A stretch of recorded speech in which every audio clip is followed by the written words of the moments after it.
Humanity, having recently joined the ranks of the Galactic Senate, was initially seen as a minor and somewhat naive player among the more established and powerful alien species.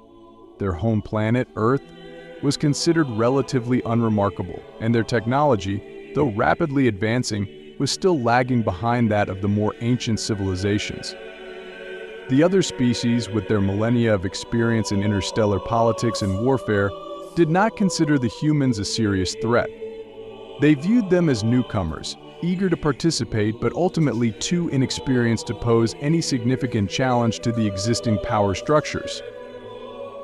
However, what the other species underestimated was humanity's deep-rooted understanding of bureaucracy, a system they had perfected over centuries of managing their own complex societies.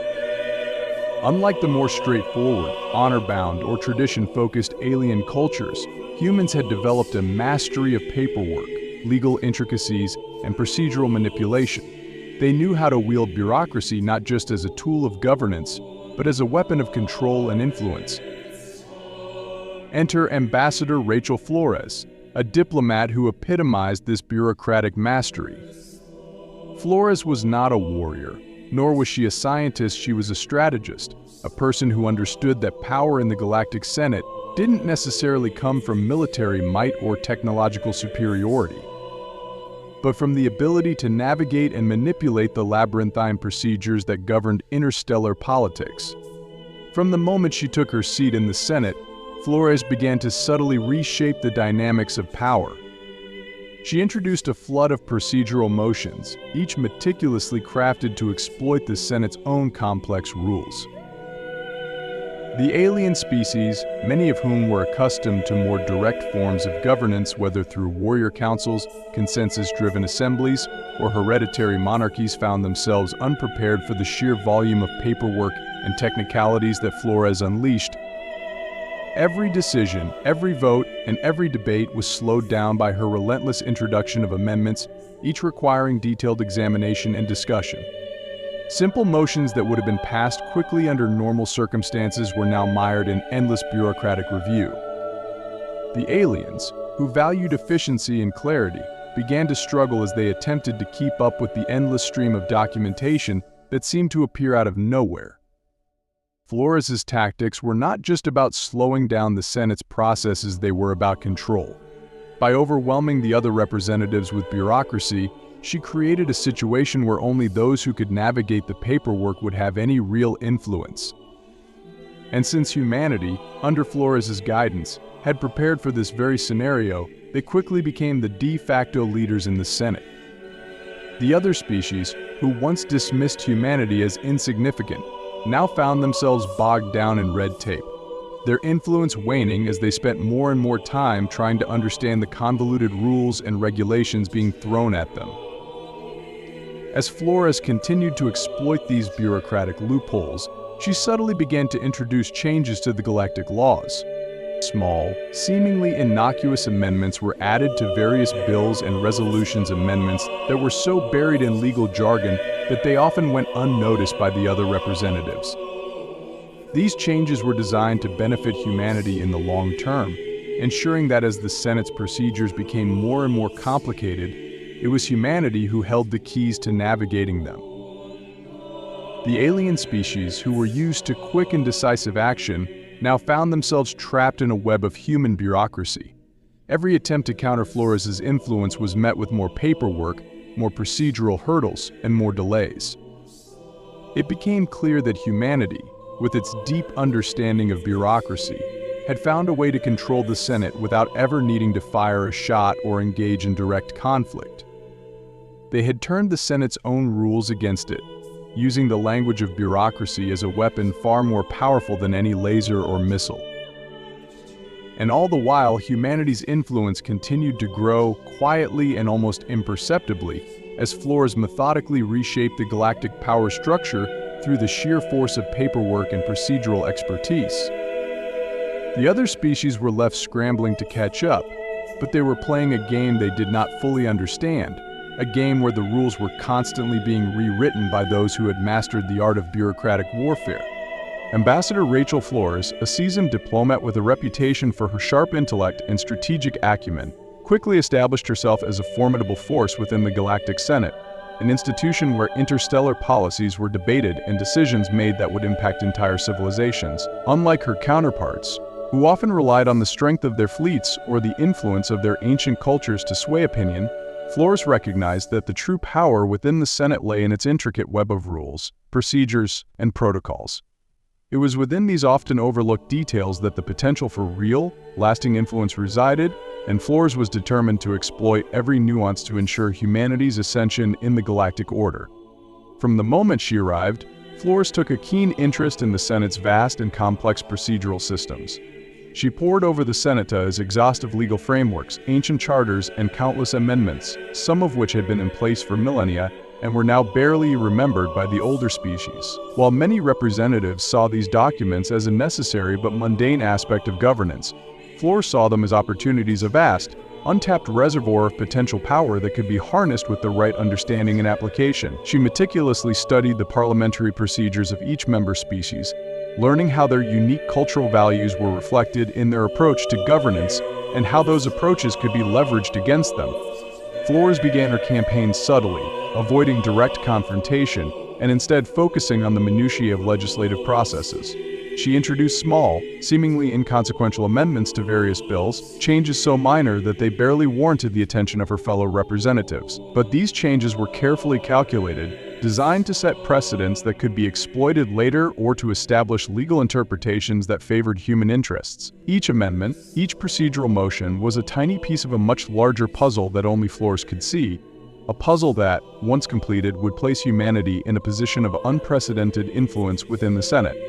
As she became more comfortable in her role, Flores' actions grew bolder. She began to employ more complex strategies, using her deep understanding of both human and alien bureaucracies to create situations that left her opponents floundering. For instance, when an alien coalition sought to pass a resolution that would limit humanity's access to certain shared resources, Flores didn't argue against it directly. Instead, she flooded the Senate with a barrage of procedural challenges, each one requiring extensive review and debate. By the time the coalition had navigated through the bureaucratic quagmire she had created, the urgency of their resolution had dissipated, and their momentum had stalled. Her opponents, accustomed to more straightforward forms of diplomacy and negotiation, found themselves increasingly outmaneuvered by Flores' tactics. They were used to negotiating power in terms of military alliances, economic agreements, or cultural exchanges, not through the labyrinthine processes of Senate protocol. Flores' ability to anticipate their moves and counter them with precise, often overwhelming procedural maneuvers left them at a reserves. She exploited every loophole, every obscure rule, turning the Senate's own procedures into her weapons. Moreover, Flores' strategies were not merely reactive but deeply proactive. She began to reshape the legislative landscape in ways that would benefit humanity for generations to come. By embedding favorable language into key policies and creating precedents that would influence future debates, she ensured that even when humanity was not directly involved in a discussion, the outcomes would still align with human interests. These subtle shifts in the Senate's legal framework were barely noticeable at first, but over time, they began to accumulate, creating a foundation of power that was difficult to challenge. Flores also recognized the importance of alliances, but she approached them with the same meticulous attention to detail that characterized her other strategies. She didn't seek out the most powerful allies, but instead targeted those who were marginalized or overlooked by the larger powers. By offering her expertise in navigating the Senate's procedures, she won their loyalty and created a network of allies who, though individually weak, could collectively influence key decisions. In return, Flores gained their support in pushing through the more complex elements of her agenda, further solidifying humanity's position in the Senate. As her influence grew, so did the subtle shifts in the Senate's balance of power. Where once humanity had been seen as a minor player, they were now increasingly viewed as a force to be reckoned with, not because of their military or technological prowess, but because of their uncanny ability to navigate and manipulate the very structures of power that the Senate was built upon. Flores' reputation as a master strategist spread among the other representatives, many of whom began to approach her with caution, recognizing that beneath her polite and professional demeanor lay a mind capable of reshaping the galactic order through the sheer force of bureaucratic maneuvering. Even those who resented humanity's growing influence found themselves drawn into Flores' web, unable to effectively counter her without becoming ensnared in the same bureaucratic traps that had ensnared so many others. Her opponents often found themselves forced to choose between two undesirable options: either cooperate with Flores and concede some degree of influence to humanity, or fight her and risk being buried under a mountain of procedural setbacks that could cripple their own initiatives. Throughout it all, Flores remained calm and composed, always several steps ahead of her adversaries. She understood that the key to maintaining power was not in overwhelming force but in the careful, patient accumulation of advantages, each one building on the last until the final pages. As she deftly navigated the complexities of the Senate, Flores continued to refine her strategies, always looking for new ways to expand humanity's influence, secure in the knowledge that the real power in the galaxy lay not in the hands of the strongest or the oldest species, but in those who understood how to control the rules by which everyone else played. The various alien species, each with their own unique cultures, histories, and methods of governance, had long relied on straightforward diplomacy to navigate the intricacies of the Galactic Senate. These species, some of whom had been members of the Senate for millennia, were accustomed to resolving disputes through direct negotiation, mutual understanding, and when necessary, displays of military or economic might. Their diplomatic practices were often grounded in long-standing traditions, deeply rooted in their respective cultural values, whether it was the honor-bound codes of warrior societies, the consensus-driven discussions of collective species, or the ritualized exchanges of ancient, hierarchical civilizations. When humanity first entered the Senate, the established powers did not see them as a significant threat. The humans were viewed as eager but inexperienced, a young species still finding its way in a galaxy filled with far older and more powerful entities. The other species expected humanity to fall in line with the existing norms of interstellar diplomacy, to play by the same rules that had governed the Senate for ages. What they did not anticipate was humanity's ability to adapt these rules to their advantage, to exploit the very systems of governance that the other species had taken for granted. Humanity, under the guidance of Ambassador Rachel Flores, began to introduce a new form of diplomacy, one that was not based on direct confrontation or overt alliances, but on the subtle manipulation of process and regulation. Flores, with her deep understanding of both human and alien bureaucracies, recognized that the true power within the Senate lay not in the grand debates or the high-profile votes, but in the day-to-day workings of the institution, the procedural motions, the amendments, the endless streams of paperwork that defined the Senate's operations. The alien species, who were used to clear and decisive outcomes, found themselves increasingly entangled in the web of bureaucratic tactics that humanity wove around them.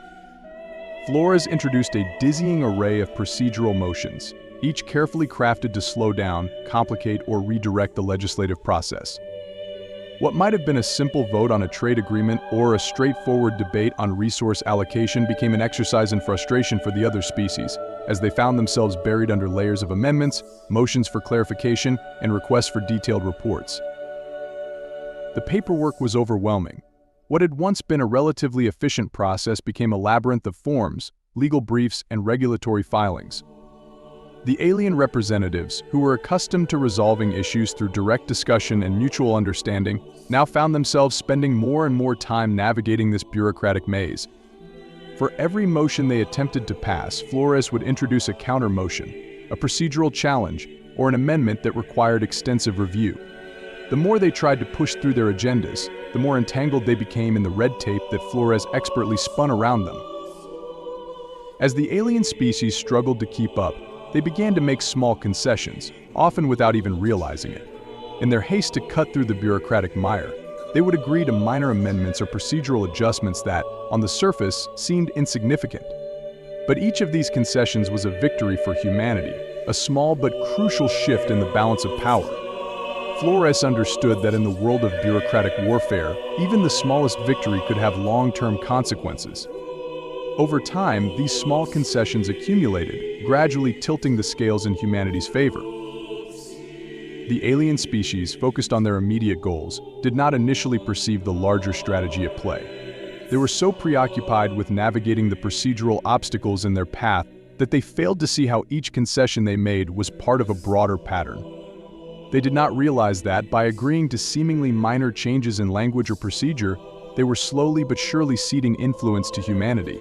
Flores, with her keen strategic mind, was playing a long game, one in which each procedural victory was a step toward a much larger objective, establishing humanity as a dominant force within the Senate without ever needing to resort to direct confrontation. As the procedural motions piled up and the paperwork continued to flow, the alien representatives found themselves increasingly isolated and overwhelmed. The once clear lines of diplomatic engagement became blurred, replaced by a complex tangle of regulations, amendments, and legal precedents that only Flores seemed to fully understand. The other species, who had once viewed humanity as a minor player, began to realize that they were losing control of the very processes they had relied on to maintain their power. But by the time they recognized the extent of the shift, it was too late. The bureaucratic web had been woven too tightly, and their attempts to extricate themselves only served to further entangle them. In their desperation to regain control, some species attempted to challenge Flores directly, proposing resolutions to simplify the Senate's procedures or limit humanity's influence. But Flores, always several steps ahead, countered these efforts with even more complex procedural tactics. She introduced amendments that required lengthy debate, motions that necessitated detailed analysis, and procedural challenges that tied up the Senate's time and resources. The more the aliens struggled, the more they found themselves enmeshed in the very system they sought to change. What the alien species failed to grasp was that Flores' strategy was not just about winning individual battles, it was about reshaping the entire structure of the Senate in humanity's favor. Each procedural motion, each amendment, each piece of paperwork was part of a larger design to gradually shift the balance of power. Flores understood that control of the process was, in many ways, more powerful than control of the outcomes. By mastering the Senate's procedures, she could influence decisions long before they reached the floor for debate, ensuring that humanity's interests were always at the forefront, even if they were not explicitly stated. As the alien species unknowingly conceded more and more influence to humanity, the realization began to dawn on them that they were not just losing individual battles, they were losing the war for control of the Senate itself. The rules, once seen as impartial and unchanging, had become tools in Flores' hands, wielded with precision to advance humanity's position. The other species, caught in a web of their own making, were left to grapple with the unsettling truth that power in the Galactic Senate was no longer determined by strength, tradition, or even consensus, but by the mastery of bureaucracy, a domain in which humanity had become the undisputed leader.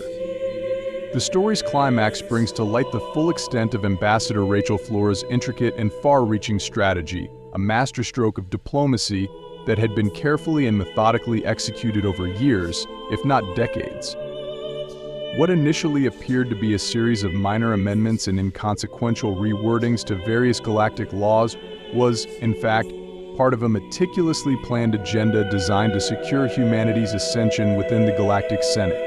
Flores, with her unparalleled understanding of both human and alien bureaucratic systems, had been laying the groundwork for this moment from the very beginning, weaving a complex web of legal and procedural changes that, taken individually, seemed harmless, but together formed a powerful mechanism for increasing humanity's influence.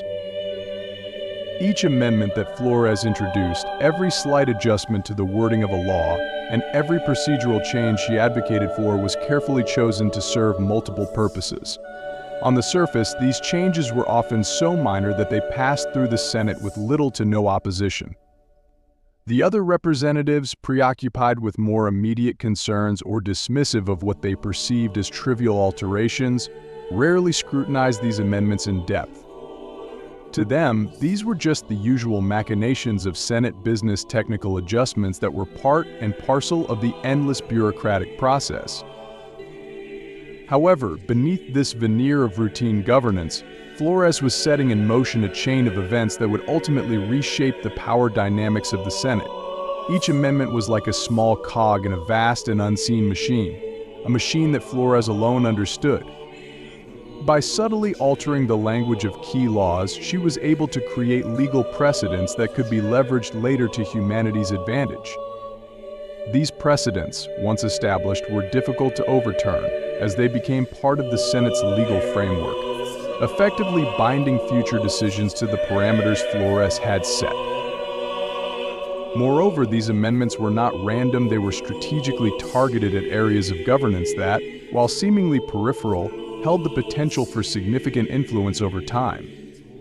For example, changes to trade regulations, resource allocations, or even procedural rules for debate were crafted in such a way that they gradually tilted the balance in favor of human interests. Flores understood that power in the Senate was not just about winning votes or securing immediate victories, it was about controlling the narrative, shaping the rules of engagement, and ensuring that, over time, the Senate's decisions would increasingly align with humanity's long-term goals. As Flores' strategy unfolded, the alien species began to notice subtle shifts in the Senate's operations. They saw that human representatives were increasingly able to navigate the complex legal and procedural landscape with ease, often outmaneuvering their counterparts in ways that seemed almost effortless. What they did not fully grasp was that this was the result of years of careful planning and preparation. The legal language that now governed the Senate's proceedings had been gradually shaped to favor those who understood its intricacies, specifically those who had been trained under Flores' guidance. The alien species, belatedly recognizing the growing influence of humanity, attempted to counter these changes by introducing their own amendments or by trying to revert the laws to their original forms. But they quickly found themselves outmatched. Flores had not only anticipated these countermeasures, but had also designed her amendments to be resilient against such challenges. The language she used was precise, crafted in such a way that any attempt to alter or repeal it would require a level of bureaucratic expertise that few outside humanity possessed. Furthermore, these laws were often interlinked, meaning that changing one aspect would inadvertently trigger complications in another, creating a cascade of procedural hurdles that effectively blocked any significant rollback. As the aliens' attempts to reverse the tide failed, they began to realize that they were caught in a trap of their own making. The very rules and procedures that they had long relied upon to govern the Senate were now being used against them, weaponized by Flores in a way that was both subtle and devastatingly effective.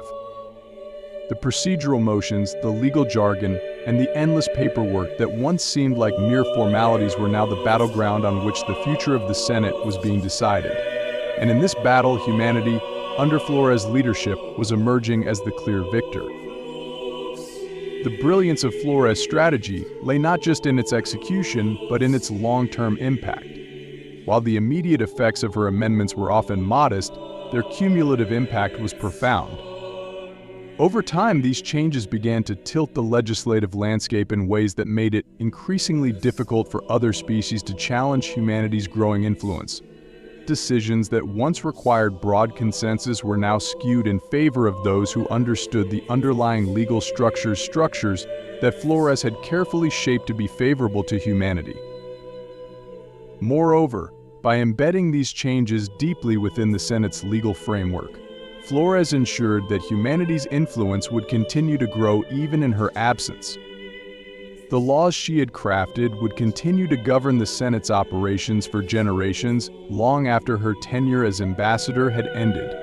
Future human representatives would inherit a system that had been engineered to support their objectives, giving them a significant advantage over their alien counterparts. In essence, Flores had not just won a series of political battles, she had secured humanity's dominance within the Senate for the foreseeable future. The other species, realizing too late the extent of Flores' strategy, found themselves increasingly marginalized. They could no longer rely on their traditional methods of diplomacy or force to maintain their power. Instead, they were forced to play by the new rules that Flores had set, rules that were designed to favor those who mastered the art of bureaucracy. And in this new game, humanity had become the undisputed champion.